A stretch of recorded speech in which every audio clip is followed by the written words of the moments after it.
Jour 3 du challenge, 100 $ to 1 million de dollars. Les gars, les choses ne se passent pas du tout comme prévu. Dans cette vidéo, je fais le point et je vous donne certains avertissements et certains éléments qu'il faudra prendre en compte pour la suite du challenge. Sinon, vous allez perdre de l'argent. Vraiment, faites très attention. Ok, allons-y, let's go. Bon.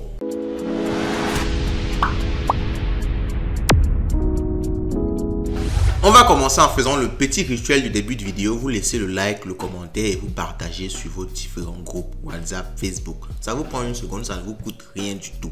Donc faites-le avant le début de la vidéo. Parce que je prends un temps fou à faire des recherches. Je prends un temps fou en investissant mon propre argent pour tester des challenges pour vous, pour prendre des positions à votre place. Donc le minimum vraiment, likez, laissez un commentaire et partagez sur vos différents réseaux sociaux. Est-ce que c'est bon? Faites-le maintenant, n'attendez pas la fin de la vidéo. Vous serez occupé à autre chose. Faites-le maintenant avant qu'on continue. Ok, c'est bon? Alors si c'est bon, on va y aller. Alors pour ceux qui découvrent la chaîne, vraiment, vous êtes sur Light Finance. Ici, on parle de crypto, de trading, de business, de mindset. Globalement, tout ce qui peut vous rapporter de l'argent. On donne des opportunités concrètes. On n'est pas là pour vous vendre du rêve ou alors vous raconter des bêtises en vous donnant des plateformes de scam. D'ailleurs, on dénonce les arnaques ici. Si vous avez été arnaqué, laissez un commentaire et on prendra, n'est-ce pas, note de votre arnaque et on en parlera sûrement. Ok? Bon, c'est bon avec les mises à jour, c'est bon avec les petites introductions. Allons-y maintenant dans le fond du sujet. Pour ceux qui vont découvrir le challenge dans cette vidéo-ci, il y a quelques jours, ou moins quelques semaines, j'ai lancé un challenge 100 $ pour 1 million de dollars avec les mêmes coins. L'objectif, c'est très simple. Copier un trader expérimenté dans les mêmes coins, copier tout simplement les positions qu'il prend. Donc, chaque fois qu'il donne une position, on entre et on espère faire 1x10, 1x20 par rapport, n'est-ce pas, à ce que lui-même il a pris comme position. Donc, c'est tout simplement ce que j'ai mis en place. Et tout simplement, le problème, c'est quoi? Le problème, c'est que j'ai constaté beaucoup de choses. Alors, d'ailleurs, je vais d'abord vous montrer ce que moi-même j'ai obtenu comme gain ou bien perte. Alors, je vais ouvrir mon wallet fantôme. Si vous avez suivi les vidéos, je vais laisser d'ailleurs la playlist du challenge épinglé. Sûrement, elle est apparue un peu plus tôt ou elle va apparaître maintenant. Challenge 100 $ pour 1 million de dollars. Je laisse la playlist plus haut. Vous allez avoir toutes les vidéos du challenge une à une. Là, vous pouvez regarder ça de façon chronologique. Ok? Donc, dans la vidéo numéro 2, on a installé le wallet fantôme et on a acheté nos premières crypto-monnaies. Est-ce que j'ai gagné de l'argent? Est-ce que j'ai perdu? On va découvrir ça là maintenant. Allons-y sur l'écran. Ai-je perdu ou gagné de l'argent? On va voir ça tout de suite. Non, j'ai perdu de l'argent. Alors, si vous avez vu la vidéo passée, j'ai investi 200 $ et je suis actuellement à 142 $. Ça fait une perte de près de 50%. Alors, vous allez vous dire, mais il perd de l'argent, pourquoi il est si tranquille? Pourtant il est si calme? Premièrement, je vais vous expliquer toutes les raisons en détail. Et c'est extrêmement important, les gars. Suivez vraiment cette vidéo. Première raison pour laquelle je suis tranquille, c'est déjà que je ne m'attendais pas à gagner sur tous les calls. Je vous ai dit au niveau de la vidéo passée que je vais diviser mon capital en 4, ce qui me donne 4 chances de le multiplier. Et comme ça on est même coin, j'espère faire des x10, des x20. Ce qui fait que quand j'ai divisé mes 200 $ en 4, ça fait 50 $. Si je fais juste un seul x10, ça me fait déjà 500 $. Maintenant, si je fais x20, ça fait beaucoup plus. Donc, j'ai 4 essais pour pouvoir faire minimum un x10. Donc, je suis plutôt tranquille. Ok? Je suis plutôt tranquille. Je ne panique pas parce que ça fait partie de mon plan. C'est la première raison pour laquelle je ne suis pas trop stressé. J'ai prévu que je peux rater des calls. Je peux investir si le token chute par la suite. Ok? Bon. Deuxième raison, ce sont des mêmes coins. Quand tu n'entres pas quand il faut, tu ne vends pas quand il faut, tu perds de l'argent. Ce ne sont pas des cryptos qui sont là pour durer, pour s'apprécier avec le temps. Ce sont des cryptos qui sont là pour la spéculation. Et la majorité des mêmes coins meurent quelques heures après leur création. Beaucoup de mêmes coins, des milliers de mêmes coins meurent quelques heures après leur création. Donc, il y a des mêmes coins qui partent à quelques jours, quelques semaines. Mais c'est très rare de voir les mêmes coins comme Dogecoin ou Pepecoin qui font des mois, des semaines et tout. Non, c'est très rare. Donc, il faut prendre ça en considération. Ça, c'est le deuxième point. Le troisième point, comme je vous l'ai expliqué dans la vidéo passée, je n'ai pas acheté au bon moment. Je n'ai pas acheté lors du call. Lorsque il a fait le call dans le groupe, le token était quelque part plus bas ici, quelque part là, on était à 140 000 de FDP. Bon, moi, j'ai pris le call ici. Je voulais prendre le call ici autant pour moi. Je voulais prendre le call ici, mais je vous ai dit quand j'ai transféré la crypto de Binance vers mon wallet Phantom, ça a pris 3 heures de temps pour me dire que ça a été annulé. J'ai dû refaire le transfert pour que ça passe. Donc, cette petite déconvenue là m'a fait perdre du temps et quand je suis venu, le token était là quelque part ici. Donc, j'ai acheté le token quand c'était quelque part ici. Et pourtant, si je l'achetais là et que je le revendais quelque part ici, même si ce n'est pas au top, ça me faisait déjà un 148%. Donc, 148%, ça fait minimum un x2 quelque chose sur l'argent que je devais mettre. Donc, ce qui n'a pas été possible. Si j'achetais encore beaucoup plus bas, je devais encore faire un multiple beaucoup plus intéressant. Donc, ça fait tout simplement que je retiens des leçons. Ça veut dire que prochainement, quand je vois le call, je vais vérifier si la crypto que je vais acheter est en rapport avec le call. Parce que la fois passée, il y avait une FDP de 140 000, un market cap de 200K. Pourtant, quand je suis venu pour acheter, la FDP était déjà à 1 million. Le market cap aussi. Donc, il y avait déjà eu une énorme prise de valeur. Il y avait déjà eu un x6 même avant moi. Vous comprenez forcément que s'il avait eu un x6 avant moi, quand je suis venu, je ne pouvais pas bénéficier d'une multiplication aussi importante. Ok? Donc, c'est en fait le troisième point. Ce que je retiens, en fait, ce que je retiens. Parce que je vous l'ai dit, il faut apprendre quand tu perds. Donc, il ne suffit pas tout de gagner. Quand tu perds, tu apprends de tes erreurs. Donc, dans les prochains calls, et il n'y en a pas encore eu, je vais être beaucoup plus intelligent en entrant dans les trades. Alors, le dernier point, c'est un peu un avertissement. Et c'est par rapport à ce que j'ai vu dans ce groupe. Je vais ouvrir le groupe et je vais vous partager mes inquiétudes parce qu'on ne sait jamais et je commence déjà à avoir la puce à l'oreille. Dans tous les cas, je vais vous dire quoi faire malgré ce que je vais vous révéler maintenant.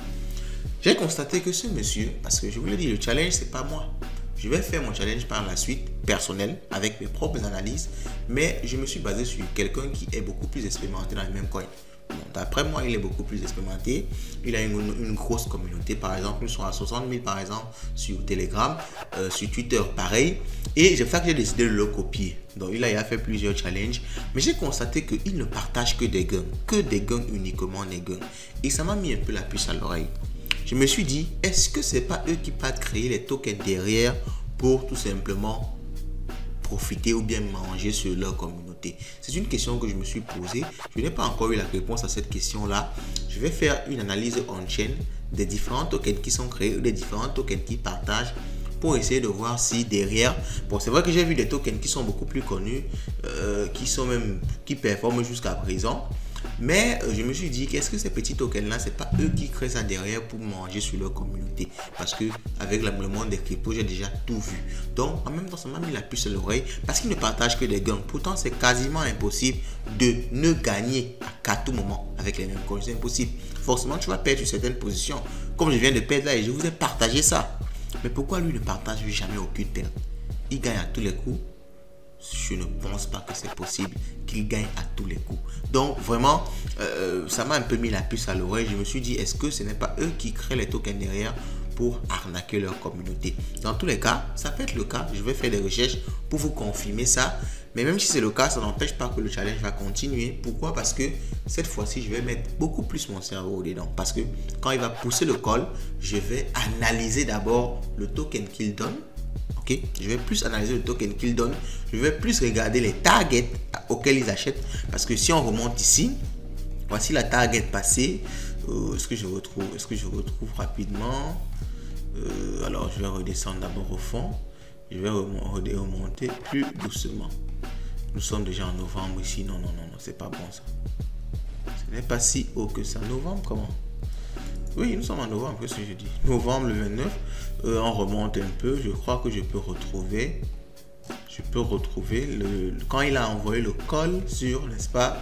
Bon, je peux retrouver ça même dans le groupe de la communauté parce que je vous envoie ça également dans le groupe de la communauté. C'est pour ça qu'il faut rejoindre le groupe de la communauté. Il faut rejoindre le groupe de la communauté. Ok. Donc, voici quand il a envoyé. On était à 140K de market cap. 140K de FDV, ok. Donc, quand j'ai vu ce call-ci, quand je suis parti, on était à 1 million sur le truc. Donc, et pourtant, je suis parti à l'instant T. Donc, à l'instant T, bon, je me dis donc que lui, il a dû entrer bien avant. Et il a partagé qu'on était à un market cap. assez haut pour que beaucoup de personnes viennent mettre de l'argent et qu'ils sortent. C'est ce que je me suis dit. Ça m'a un peu mis la puce à l'oreille. Donc cette fois-là, la prochaine fois qu'il va partager, je vais regarder si c'est le même scénario. Est-ce qu'au moment où il partage, est-ce que la crypto a déjà décollé en ligne? Parce que si c'est le cas, ça veut dire qu'il ne partage pas en temps réel ses mouvements. Et pourquoi est-ce qu'il fait ça? Est-ce qu'il a un gain à faire ça? C'est une question que je me pose. C'est vrai qu'ils disent avoir créé un autre groupe où ils partagent ça là-bas beaucoup plus avant, mais je n'en suis pas sûr. D'ailleurs, si quelqu'un est dans ce groupe-là, laissez-moi un commentaire. Je ne suis vraiment pas du tout sûr. Donc, vraiment, dans le monde de la crypto, il faut beaucoup faire attention parce qu'on ne sait jamais ce que les gars nous préparent ici dehors. Donc, dans tous les cas, comme je vous ai dit, ça n'empêche pas le client de continuer. Maintenant, je vais plutôt plus faire attention aux cryptos qu'il va envoyer. Je vais mieux les analyser, voir est-ce que ça cadre, est-ce que les conditions qu'il envoie cadrent directement avec les conditions qui sont en ligne. Et je vais faire le call, je vais faire l'achat beaucoup plus rapidement parce que j'ai déjà les soldes dans mon wallet. C'est ce que je vous conseille également de faire. Si vous voulez suivre le challenge, mettez déjà les soldes dans votre compte. Les Solana dans votre compte. N'attendez pas le moment avant de faire le withdraw parce que même 10 minutes de différence peut vous faire perdre tout votre argent. Et un dernier élément que je vais ajouter comme leçon que j'ai retenue, je ne vais pas attendre ces objectifs. Pourquoi? Parce que la fois passée, son objectif qu'il a donné, il disait attendre un fois. Bon, je vais regarder dans le groupe de la communauté. Je crois que je vais retrouver les trucs plus rapidement là-bas. Ok, bon. Lui, il disait que l'objectif, c'était quoi? D'attendre un market cap de 30 millions à 50 millions comme first target. Pourtant, cette crypto n'a pas dépassé un market cap de 3 millions. Vous voyez? Donc, est-ce que c'est pas de l'arnaque? Donc, cette crypto n'a pas dépassé un market cap de 3 millions. Pourtant, il fixait l'objectif à 30 millions. Ce qui fait que prochainement aussi, lorsqu'il va partager des calls, je vais mieux me positionner. Donc, je vais tout simplement attendre. Pas son objectif, mais ma propre target. Donc, si c'est par exemple, il dit un objectif comme ça de 30 millions, moi, je vais prendre 3 millions. Je vais diviser par 10 son objectif pour être sûr de gagner, même si je ne fais pas les mêmes multiples. Et on verra bien avec le challenge si c'est que ça change ou bien si c'est qu'il atteint effectivement les objectifs qui se fixent ici. Ok, je ne veux pas prendre de décision hâtive, mais on va dire mon expérience me permet, n'est-ce pas, de modifier un peu ma stratégie avec l'évolution de ce challenge. Ok, bon, dites-moi ce que vous pensez tous en commentaire. Moi, je suis transparent avec vous. Je vous montre tout comme c'est, ok, une transparence vraiment totale. Beaucoup d'influenceurs auraient maquillé ça, dit même qu'ils ont gagné, qu'ils ont multiplié leur portefeuille. Mais bon, moi, je suis pas de ce genre-là. Peut-être c'est pour ça que la chaîne n'avance pas suffisamment. Donc, montrez-moi du soutien en faisant avancer la chaîne au maximum, malgré que je ne vous vends pas le rêve, parce que je sais, c'est les vendeurs de rêve qui ont des milliers d'abonnés, ils vous vendent, mais moi, c'est pas en fait, c'est pas ça que je choisis faire. Donc, montrez-moi vraiment du soutien et montrez-moi qu'il faut que je persiste dans ça, parce que je le sais, si je viens vendre le rêve ici, et si je vous montre un wallet démo ou un fake wallet avec, par exemple, 100 000 $ gagnés grâce au trade passé, je sais que je devais avoir peut-être 1000 abonnés même d'ici, 1000 abonnés en plus d'ici demain. Mais je vous l'ai dit, c'est pas moi, c'est pas mon schéma, c'est pas ce que j'ai envie de bâtir. Ok, bon, c'est bien, peut-être pas bien. En tout cas, dites-moi tout ça en commentaire. On se dit à la prochaine.